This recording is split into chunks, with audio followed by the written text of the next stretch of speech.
Hello, welcome to IOS online tuitions for judicial services. We were doing in the last class regarding the existence of relationship. We are doing the Indian Evidence Act and we are doing the section 32. So last class we did clause 5 of it, which relates to existence of relationship. Now we continue with it. The sixth one is any statement made in a will or deed relating to family matters. Okay, any statement which is made in the will or deed relating to family matters. Will, you already know, it is written by the testator. The testator will not surely be alive when the will takes effect. In order for the will to take effect, the testator should be dead. He should have expired. So, this whatever is written in the will act as the evidence. And any deed relating to family matters. Say for example, in the year 1929, 26, okay, there has been a will, or there has been a gift deed, or there has been a partition deed, whatever, or maybe even in the recent history it's okay, 1970, 1990, whichever year you want to take up, okay, but the person either is bedridden or cannot be found, or the person is dead, whatever is the situation over there, even then whatever has been written in the will or deed relating to family matters. When we say relating to family matters, what may be the deeds? As I told you, partition deed is one. Am I right? Relating to family matters. Partition deed, gift deed, or if there has been a sale deed to within the family members, or maybe by either of any of the family members to some third party. Whatever is the nature of the deed. Say for example, release deed. Release deed we also call it as relinquishment deed. Am I right? So all these happen to be if it relates to family matters. Regarding business, we have already seen. Clause 2 speaks about in the course of business. So same way when it relates to family matters, it is clause 6 which talks about the statements. Okay. Then next we go on to the next one. In document relating to transaction mentioned in section 13, what does the next clause say? Any transaction mentioned in section 13. Any transaction mentioned in section 13. What does section 13 speak about? Facts relevant when right or custom is in question. So any transaction in section 13. When we say that anything which is relating to right or custom. See, when we say this right or custom, you may be wondering, because custom is something which we usually relate to communities, to religions and all these, social side of the life. Actually, it is not so. When we say right, of course, you have all sorts of rights, but when it comes to custom, see for example, best example would be the account side. When we come to the account side, how is an account maintained? First, we will see what is the earnings and the expenditure. Am I right? And then we go on to what is the profit. Along with the profit, we see what is loss. And then we see whether there has been any accumulated assets. Though I am not so good with accounts, I am just giving you a general example, general idea as to what I am talking about. See, once anybody says, I know how to maintain accounts, immediately what do you know? That the person knows how to maintain the account statement. How should the account statement look like? So the person knows about it. So when you talk about that, it will be earnings and expenditure. Suppose a person says, I know how to maintain accounts, and the person just maintains the earnings, What about the expenditure? Has there never been any expenditure? It is not possible. So what will happen? This will not be taken as the right accounts statement. So when it is given for evidence, okay, and the court says that what is this? What sort of an account statement is this? Obviously there will be a question. Then when we are trying to bring the person on record for evidence and the person cannot be found, this evidence will not be a valid evidence. I mean, it is not complete, right? So it may be considered, may not be considered. If it is considered, it may not be in favor of. There are so many such possibilities. Hence, in such case also, when we are talking about any transaction as given in section 13, then we go to the transaction, how it has been maintained by the person who was in charge of it at that particular point of time. Clear?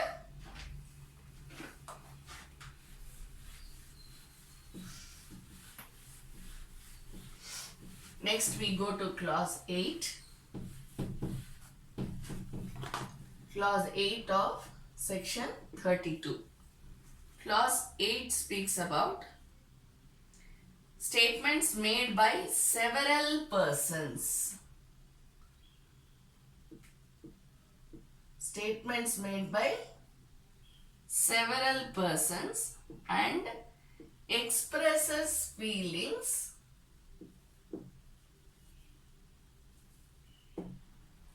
relevant to matter in question.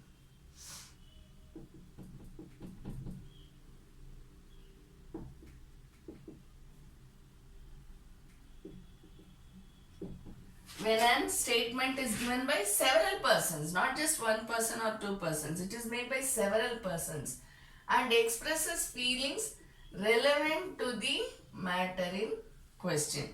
So what have we read? Relevant fact, facts in issue, and anyone who has special knowledge about the relevant fact or facts in issue will be the witnesses. So when there are so many several persons who express feelings relevant, can everyone be called to the court? No. So when does it, this particular section, what does it speak about? The 4 categories, right? So any several persons who cannot be found or are dead, or it would be expensive, or it would be delay the proceedings. These are the 4 categories.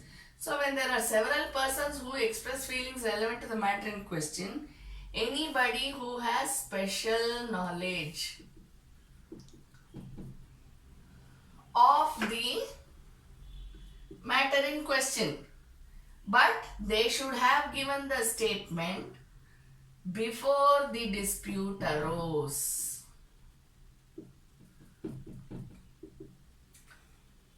See, now as it is, I told you the other day, there are so many controversies nowadays, right? So in any one of the controversies, there are several persons. Now all of us know little about everything. So if somebody comes and asks me a question, I will say, oh yeah, I know about this. This is how I will respond. And then I will start talking about that topic.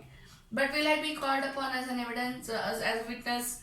No, because under this section, we are dealing with several persons. And whose statement should be given? The person who has given a statement before the dispute in question arose. This will be considered. Okay, so in that case, the statement will be considered if any of these criteria are followed. Okay.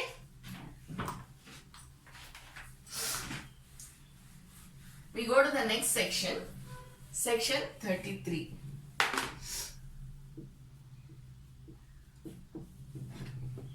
Section 33 speaks about relevancy of certain evidence for proving in subsequent proceedings the truth of facts therein stated. Relevancy of certain evidence, mind you, keep it in mind, certain evidence for proving when in subsequent proceedings. in subsequent proceedings, the truth of facts therein stated. What are we trying to see here? This is related to section 32. You can relate it to any section, but particularly to section 32. Relevancy of certain evidence for proving in subsequent proceedings truth of facts therein stated. See, subsequent proceedings is what is necessary. What happens? The statement is made first and then the dispute arises. Understand? So then what does it say? Relevancy of certain evidence. You should keep it in mind. So any statement, that doesn't mean statement by any Tom, Dick, Harry, anybody will do. Or anything that anyone says will do. No. Only certain evidences will do, only certain witnesses will do. Certain witnesses we have already seen in section 32. Certain evidences we are seeing in section 33. So when should the evidence be produced as evidence in subsequent proceedings? When it has been done before the dispute arose. Understand? So this is how you should read section 33.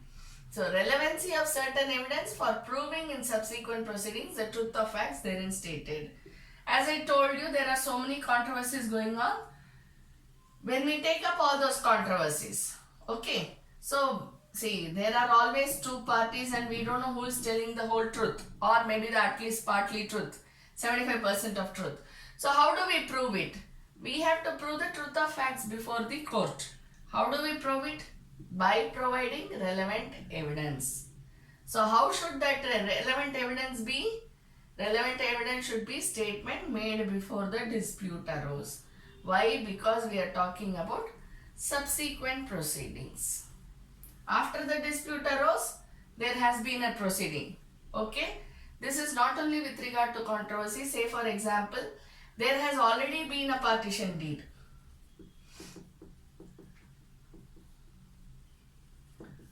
Between the parties, between the family members.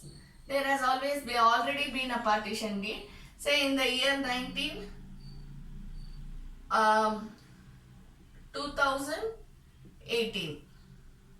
2015. Okay.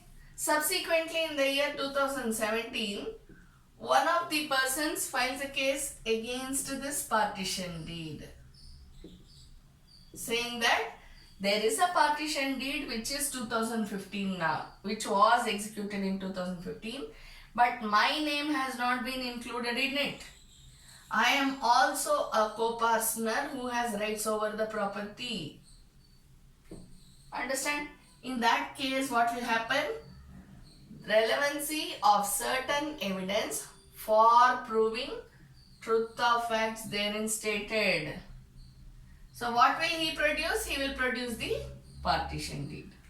When did the dispute arise? Or probably 2016. But he filed the case in 2017. So what will he do? He will use the relevant evidence to know the truth of facts stated therein. Truth of facts stated therein, facts are written here. He will file this as a relevant evidence in the subsequent proceedings. Or it may be any other proceeding. Say for example, if there has already been a partition suit and this particular person was not included in this partition suit. So again he will file another case saying that, Your Honor, I am a co-partner but I was not included in the partition suit. Understand? So this is how it will happen. So again in this case, you will take the partition suit judgment and the facts stated therein as evidence. Clear? We go to the next subheading now.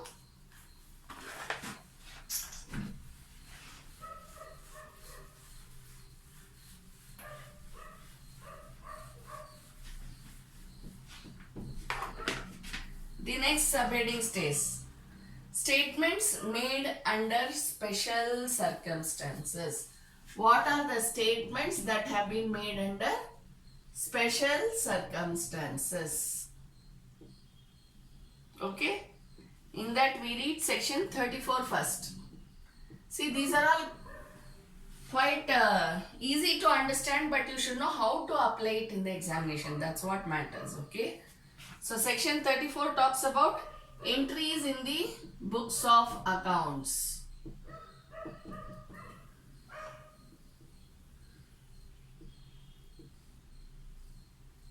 Including those maintained in an electronic form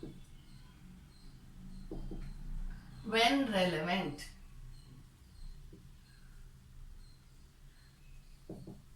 See, in all these sections, the upcoming sections, whatever we are doing, one thing you should remember, it should have been made by the person who has special knowledge. Okay, I am just giving you a gamut of it so that you will remember it. The next one is, it should have been given before the dispute in question arose.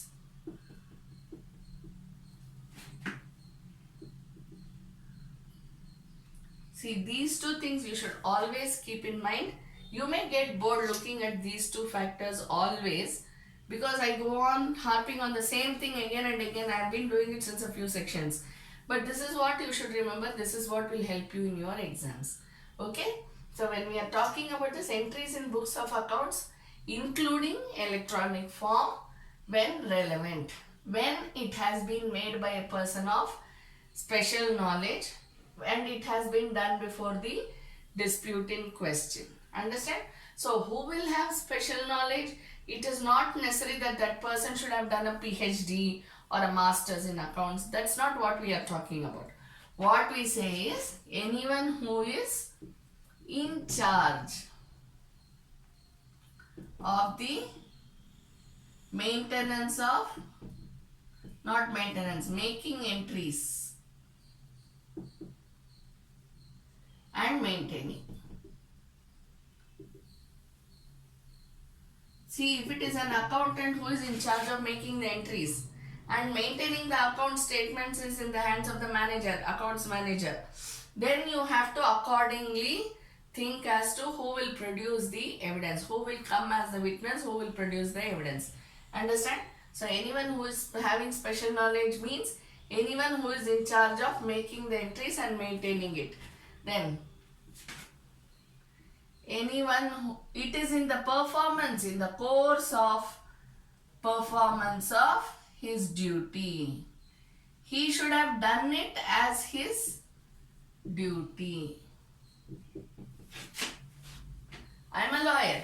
All of a sudden when I go into an office one day, the person says, I am going out for a cup of coffee. Why don't you enter all these accounts, whatever are the details into the computer?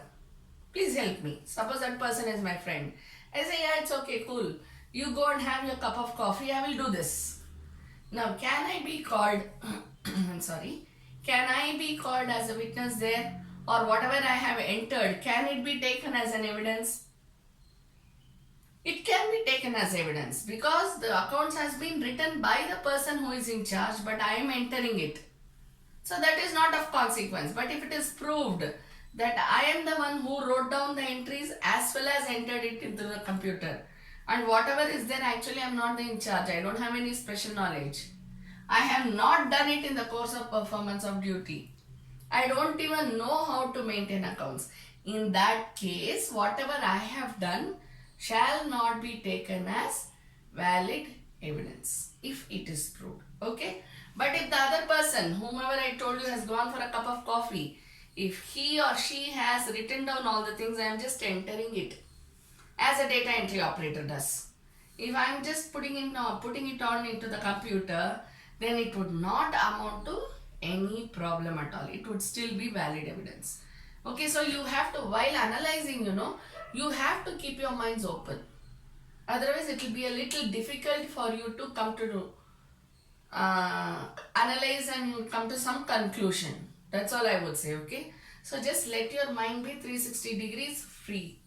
Let it be 360 degrees rotating. Okay? Yeah. So here when we are saying in charge of making entries and maintaining, it can include any of the staff. In the course of performance of duty. It should be in the course of performance. That's my duty. That's what I do every day. Therefore, I am doing it. Okay? Or the third one, it will be in the course of, it should be in the course of business. You know, lawyers rarely maintain accounts. But suppose one day I start maintaining accounts because my clientele have increased or whatever it is, then also it will be considered as in the course of business. Anyone who is in the course of trading, for example, should regularly maintain all the details, right? Whereas for an advocate it is not necessary unless the person is doing very well and the person pays tax and all that.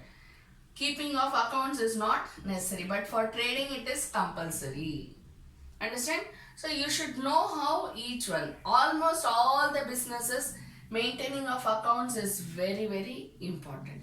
So what we are talking about is the relevancy of entries in books of accounts, including electronic form. When will it become relevant? It will become relevant only in these cases. Clear?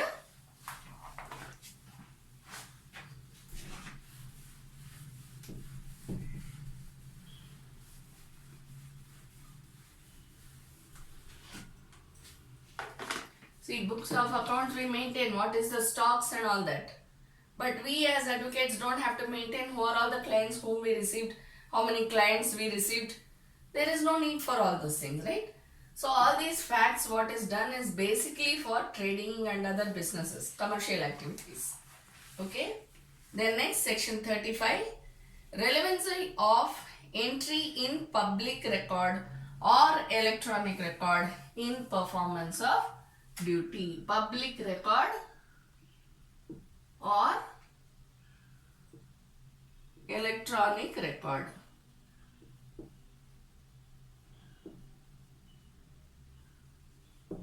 What is public record?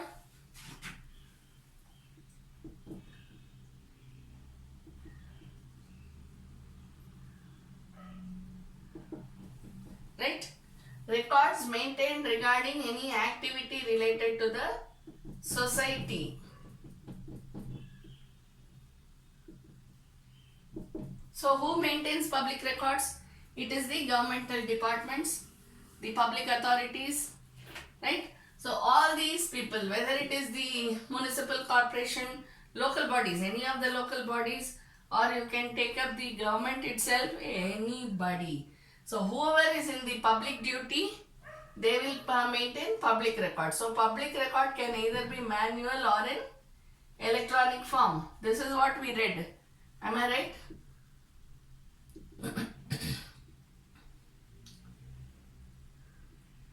Okay. So when we say, I'm very sorry. When we say manual or electronic records, what we are talking about is if it is maintained manually also no problem. If it is maintained electronically also it is not a problem. But again what you have to see, it should be in the performance of duty. The section itself says that it should be in the performance of duty. If the water supply people are maintaining an accounts of electricity department, will it be okay? Unless they have been merged, right? So that is what I mean to say. And when public record, it should be now you have the Right to Information Act. How do they get to know right to information? The documents are available with the information officers, right? So any of us can just make an application to the RTI officer and that RTI officer will give us the papers, whatever we have asked for, right? So public records, how it happens is because it is a public record. How it should be maintained? Again, it should be maintained in the performance of duty, in the course of business. So for everything you have the same answer, but while writing the mains exam, you should not just put the point as in the performance of duty, anybody who has special knowledge, this is not how you write. Once you are given a question, if it's a direct question, you can write it like this. If it is not a direct question, if it is some case study, then you write according to that. So how will you write? There they would have given you specific case study. Suppose accounts have been maintained, or say some statement, or say some public record has been maintained.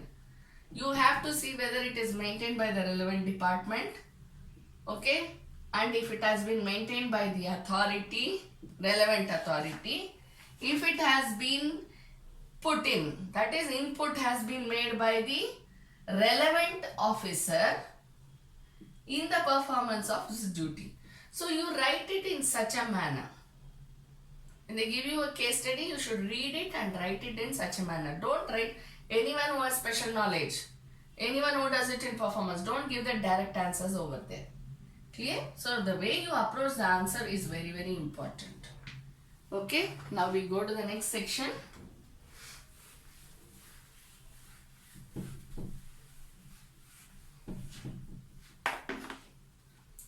The next section says relevancy of statements in maps, charts and plans. See, when we are talking about section 34, entries in books of accounts, including those maintained in electronic form when relevant. And then we have this relevancy of entry in public record or electronic record made in performance of duty. Now we are talking about relevancy of statements in maps, charts and plans. Obviously these are maintained by the government. They have been passed on by the government, so it shall come under the term of shall presume by the court. Understand? The court shall presume the existence, the court shall presume the truth of facts stated in the maps, charts, plans. Okay? Why? Because it is maintained by a authority who knows about it. When we are talking about maps, always we think of geography, right? So whenever we get an atlas or something like that, some map in the school exam and all that, why do we always do it in the exact places? Because those maps are taken to be, even if you see a map which is being sold on the road, yet nobody would object to it, because the court shall presume. If we have to prove something in the court of law, then we say that if we have to say, for example, if we have to prove that a particular place belongs to a tribal area, okay, then we buy that map which we find on the road. You know, even in footpaths they sell maps. So we buy that map and we produce it before the court. Even then the court will not say, oh, you got it from the footpath, so I'm not going to believe the map. Have you heard any court speaking like that? No. Why? Because the court shall presume the maps, charts and plans are true. Okay? Thank you.